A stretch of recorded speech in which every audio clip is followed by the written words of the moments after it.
श्री महाप्रज्ञ गुरवे नमः। जिसके सांसों में रहता है शाश्वत शांति का स्पंदन, उस महाप्रज्ञ को वंदन, उस महाप्रज्ञ को वंदन। सत्य अहिंसा अनेकांत को अर्पित जिसका तन मन, उस महाप्रज्ञ को वंदन, उस महाप्रज्ञ को वंदन। जिसके सांसों में रहता है शाश्वत शांति का स्पंदन, उस महाप्रज्ञ को वंदन, उस महाप्रज्ञ को वंदन।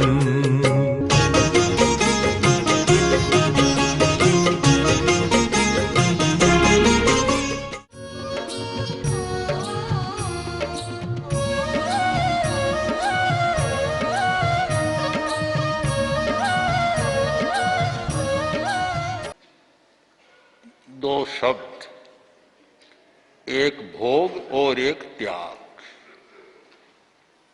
सारा संसार इसमें समा जाता है। या तो भोग में रहने वाला है या त्याग में रहने वाला है। धर्म की बात भी पूरी आ जाती है। जो धर्म की परिभाषा आचार्य भिक्षु ने की कि त्याग धर्म और भोग अधर्म। भोगवाद और त्यागवाद। फिर प्रश्न हुआ कि त्यागी किसको माने। इस प्रश्न का उत्तर दिया गया कि बत्थ गंधम अलंकारम इत्थियो शरणानीये साहिना जैन गुंजंती। कुछ नामों का उल्लेख किया, वस्त्र, गंध, अलंकार, आभूषण, स्त्रियां और शयन। इनका अपनी स्वतंत्र चेतना से त्याग करने वाला है, वह त्यागी है। अब इसमें एक शब्द बहुत ध्यान देने योग्य है। वस्त्र ठीक है, गंध, गंध का उल्लेख क्यों किया गया?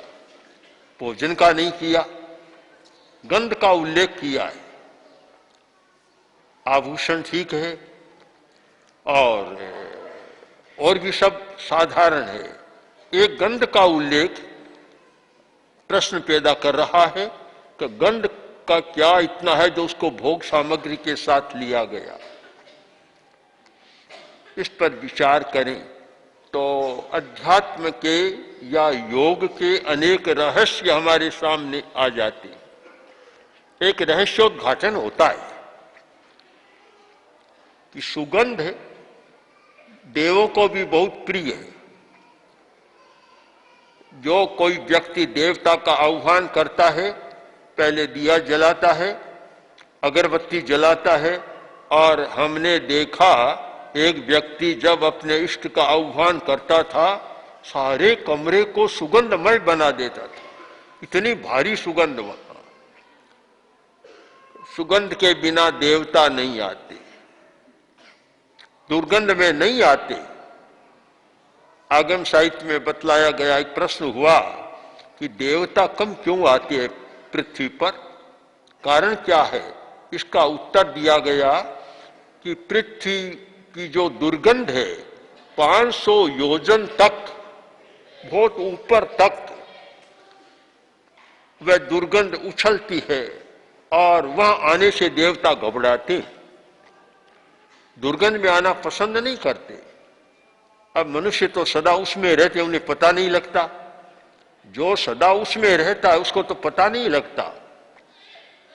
जो बाहर सुगंध वातावरण में रहता है वह जब आता है तो उसको पता लगता है। एक बार ऐसा हुआ कि एक कोई सन्यासी तपस्वी आया था, बहुत अच्छा तेजस्वी सन्यासी साधु था।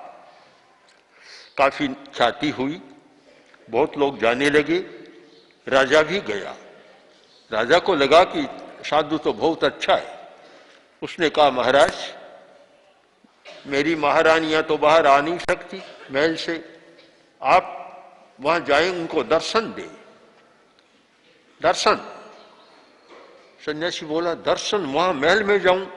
मैं नहीं जा सकता महल में। क्यों महाराज, क्यों नहीं जा सकते? कि वहां तो सोने के आभूषण है और मुझे सोने में दुर्गंध आती है। राजा बोला, महाराज लगता है कि व्यवहार का ज्ञान नहीं है आपको। साधु तो बन गए, सन्यासी बन गए, शायद छोटी अवस्था में बन गए, आपको व्यवहार का ही ज्ञान नहीं है। सोने में भी कभी दुर्गंध आती है क्या? सोना तो दुर्गंध में पड़ा हो तो भी लोग उठा लेते हैं, वहां कहां दुर्गंध है? दुर्गंध तो मिटा देता है सोना, दुर्गंध नहीं है। सन्यासी बोला, दुर्गंध है, तुझे पता नहीं है, तू जानता नहीं है। काफी विवाद हो गया तो साधु ने कहा, चलो शहर में चलते। शहर में गए। शहर के बाहर एक घर आया जो मोची का घर था और चमड़ों को सुखा रहा था, खालों को चमड़ों को सुखा रहा था। भारी दुर्गंध आ रही थी। जैसे ही मोची का घर आया और साधु ने कहा, भीतर घुसो। राजा ने तो अपना रुमाल निकाला और नाक को बिल्कुल बंद कर लिया। अच्छा दुर्गंध आ रही है तो कोई बात नहीं, चलो भीतर चलो। मोची खड़ा था, उसको बुलाया। बुलाकर साधु बोला, तुम्हारे पास रुमाल नहीं है क्या? कि क्यों? कि इतनी बदबू आ रही है, रुमाल से नाक नहीं ढकते हो? उसने कहा, बदबू कहाँ है? बदबू है कहाँ? कि देखो बदबू आ रही है। कि नहीं, बिल्कुल नहीं है, बदबू है ही नहीं। क्योंकि जो अभ्यस्त हो जाते हैं उनको पता नहीं लगता, फिर नाक वैसा ही बन जाता है, ग्रहण शक्ति वैसी हो जाती है, उसको आती नहीं है। कि बदबू नहीं है, तो राजा को आ रही है। तो राजा से बोला सन्यासी कि महाराज इसको तो बदबू नहीं आ रही है। राजन, तुम कहते हो बदबू आ रही है। राजा बोला, महाराज आप इतना नहीं जानते, ये तो रोज इसी में रहता है, उसको बदबू कैसे आए?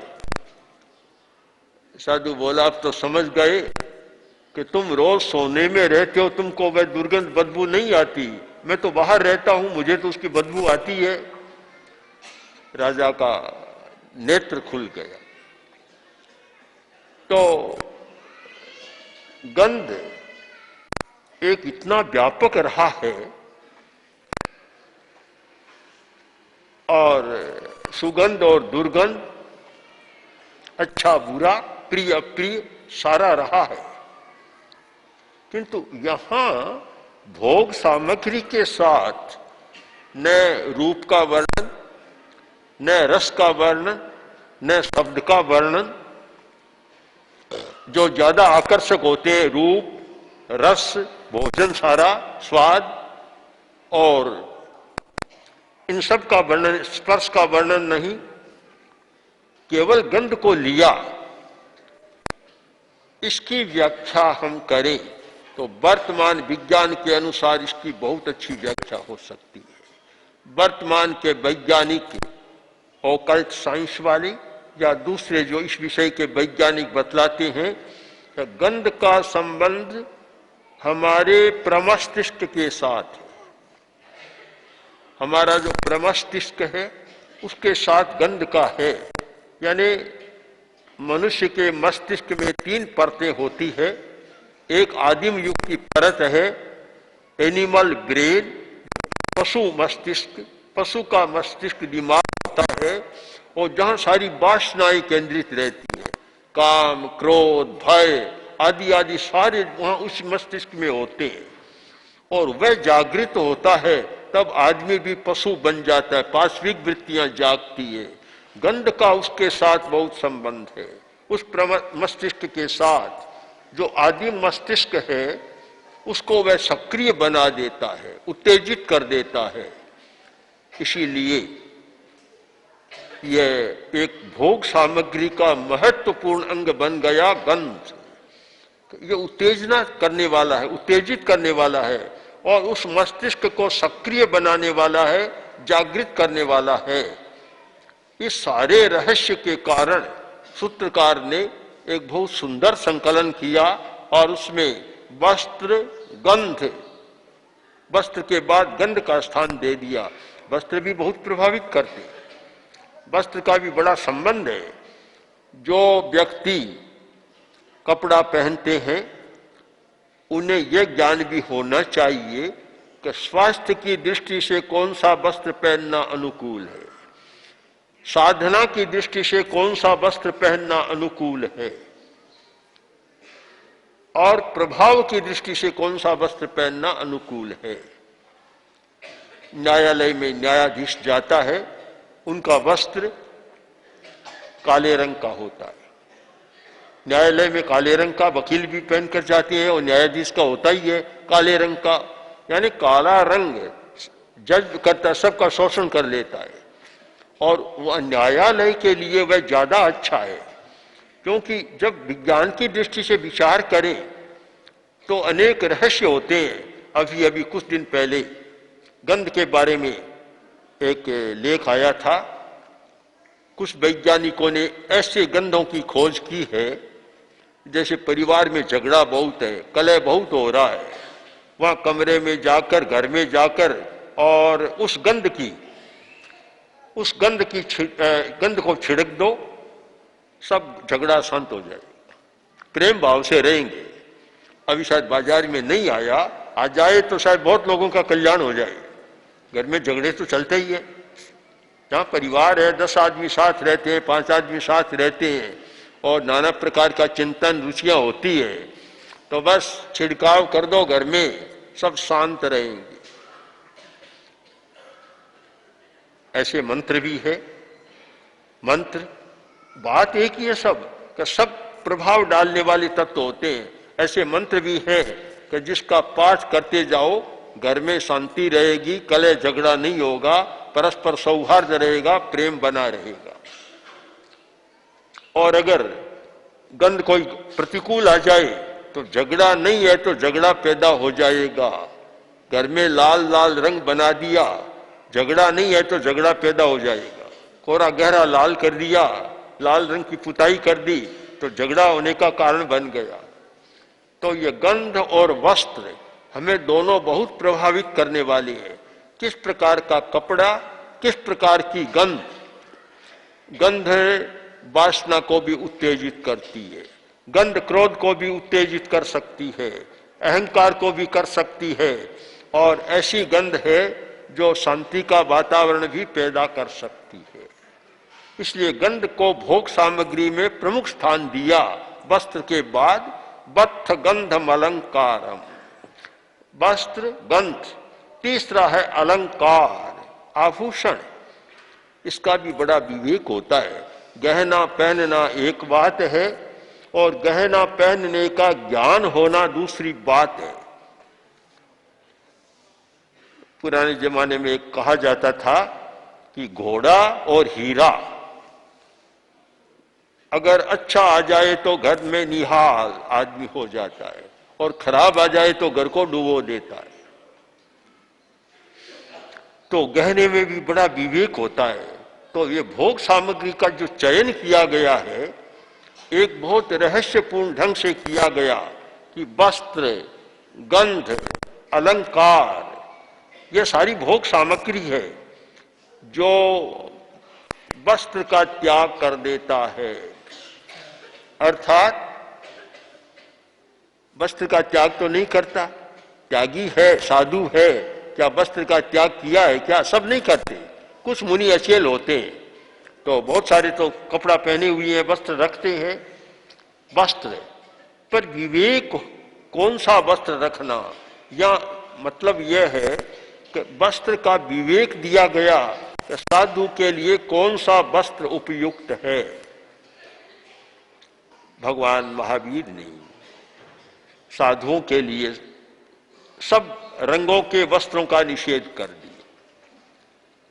लाल भी नहीं, गेरुआ भी नहीं, पीला भी नहीं, नीला भी नहीं, केवल सफेद वस्त्र और किसी रंग का नहीं, रंग डाला हुआ दूसरा नहीं, केवल सफेद वस्त्र।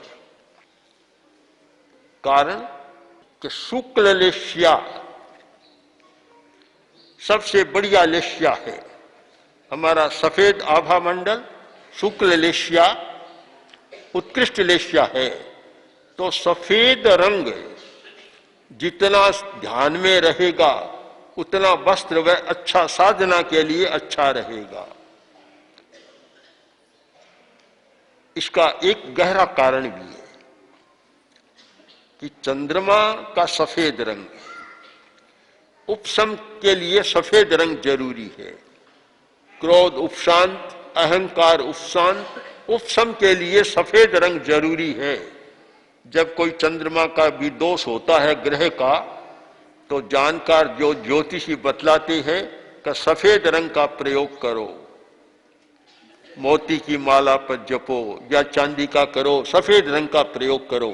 हम लोग चंद्रमा का ध्यान कराते हैं ललाट पर कि चंद्रमा का ध्यान करो। कारण इसका बहुत गहरा है कि हमारे मन का संबंध चंद्रमा के साथ है। ज्योतिष शास्त्र के अनुसार मन को चंद्रमा प्रभावित करता है और चंद्रमा का यह स्थान है, कंठ का स्थान, यह चंद्रमा का स्थान और यह मन का स्थान इसको प्रभावित करता है। इसलिए सफेद रंग रहता है तो चंद्रमा ठीक रहता है और इसका मतलब हमारा मन भी ठीक रहेगा। ये सफेद वस्त्रों का चयन किया गया। तो वस्त्रों का सेवन नहीं करने वाला त्यागी, अगर हम सीधा समझ लें तब तो मतलब है सब अचेल बन जाए कि वस्त्रों का त्याग करने वाला सच्छंदा जेन गुंजंती, जो वस्त्र का सेवन नहीं करता वह त्यागी है। तो वस्त्र धारक के लिए तो समस्या पैदा हो जाएगी। पर इसका रहस्य समझना होता है कि वस्त्र का भोग नहीं करने वाला, इसका मतलब कि बहुत बढ़िया कीमती या उत्तेजक वस्त्रों का भोग नहीं करने वाला। आजकल एक समस्या पैदा हो गई कि ऊनी और सूती कपड़े ये तो साधु के लिए विहित है, पर आजकल इतने कृत्रिम धागों के कपड़े चल पड़े, बहुत समस्या पैदा है। स्वास्थ्य के लिए भी खराब और शायद वृत्तियों के लिए भी बहुत अच्छे नहीं, अनुकूल नहीं है। वृत्तियों को भी उत्तेजना देने वाले हो सकते हैं और भी समस्याएं हैं। अब तक तो ठीक है कि कपड़ा यहाँ हमें सूती मिल रहा है और कभी कभी आ जाता है वह कृत्रिम धागे का, तो उसका और उपयोग ही करना चाहते हैं। पहनना ओढ़ना अच्छा नहीं है, पर लोग तो बहुत पहनते ओढ़ते हैं। पर जहाँ त्याग की बात है वहां तो वस्त्र का विवेक करना होगा कि मुझे कौन सा वस्त्र पहनना चाहिए, कौन सा नहीं पहनना चाहिए, किस रंग का पहनना चाहिए, किस रंग का नहीं पहनना चाहिए। ये सारा उसका एक विज्ञान है और उसका पूरा प्रयोग होता है। तो यह बतलाया कि वस्त्र का भोग नहीं करने वाला त्यागी, अगर हम शब्दों को पकड़े तब तो फिर सबके लिए अचेल होना ही अच्छा है। पर वस्त्र का विवेक करने वाला त्यागी है, वस्त्र में आसक्ति नहीं है, मूर्छा नहीं है कि अमुक बढ़िया वस्त्र ही पहनना चाहिए। इसी प्रकार गंध का और अलंकार का त्याग, अलंकार का तो त्याग है ही साधु के लिए। साधु के लिए गहना तो पहनना ही नहीं, तो त्यागी अपने आप हो गया। स्त्री यानी वासना का त्याग और शयन सैया का कोमल सैया, कोमल सैया का त्याग, क्योंकि कोमल सैया भी वृत्तियों को उभारने वाली होती है। आजकल तो समझदार लोग ज्यादा कोमल सैया करना नहीं चाहते।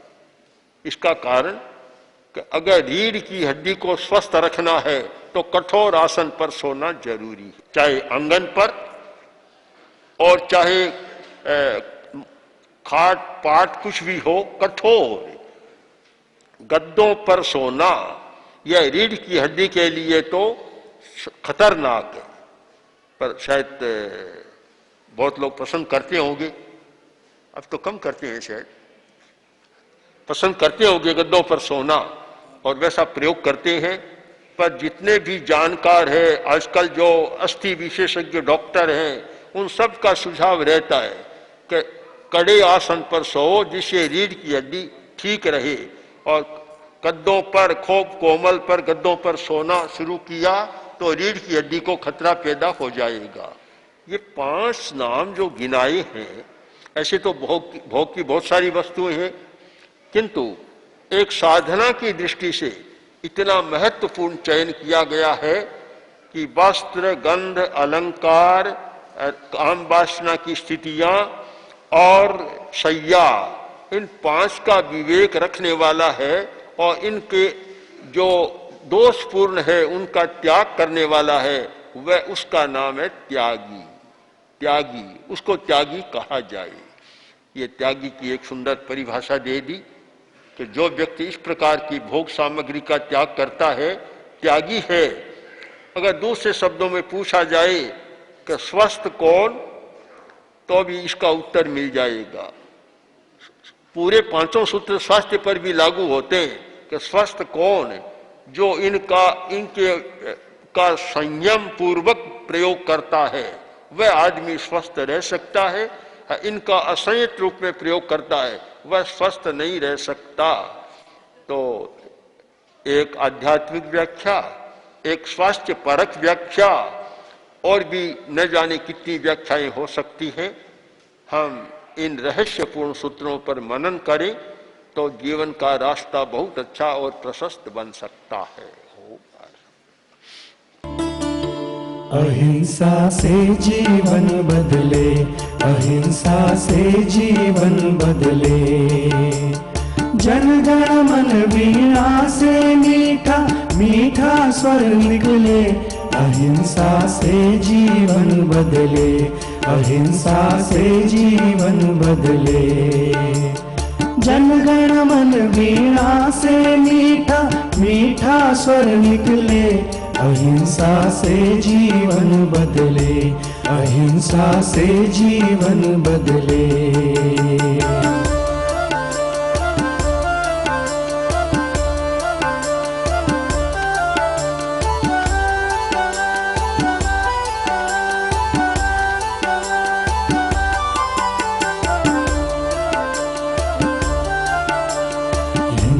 से बढ़ती अशांति इतिहास पुरातन देखा, हिंसा से बढ़ती अशांति इतिहास पुरातन देखा।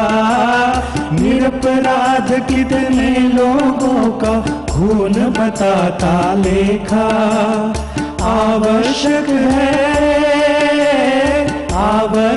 है मानस में करुणा हिमगिरि पिघले, अहिंसा से जीवन बदले, अहिंसा से जीवन बदले।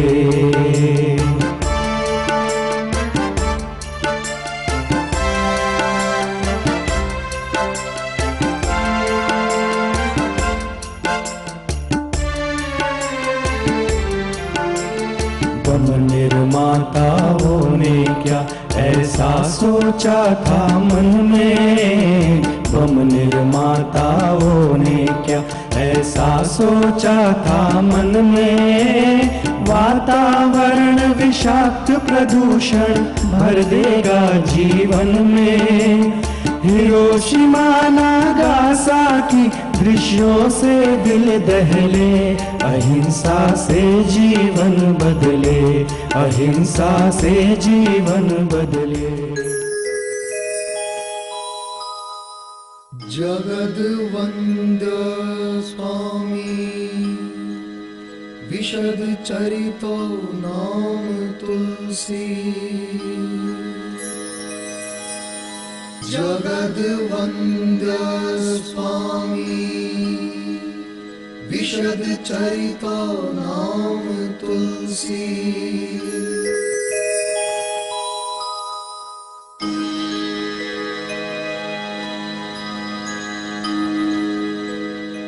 आचार्य तुलसी परिचय है एक परिव्राजक जैन संत का, अनुव्रत अनुशास्ता का। तुलसी शताब्दी वर्ष का आयोजन एक अवसर है उनके व्यक्तित्व और कर्तृत्व की रश्मियों से आलोकित होने का। ओम श्री महाप्रज्ञ गुरवे नमः। ओम श्री महाप्रज्ञ गुरवे नमः।